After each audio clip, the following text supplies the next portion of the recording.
Assalamu alaikum. Hey guys, welcome back to my another video. In this video, how to remove and replace object in Photoshop.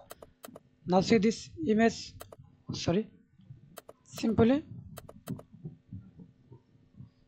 use spot healing tool or paste tool.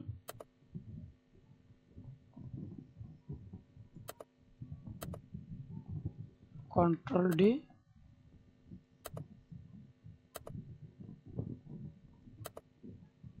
Okay. And replace this. Go to fill.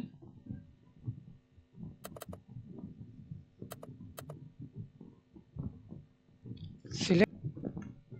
Hold Alt R for remove selections. Select professional.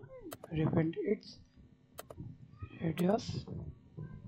Smooth layer mask. Then click and simply drag it. Hold Control T. Okay.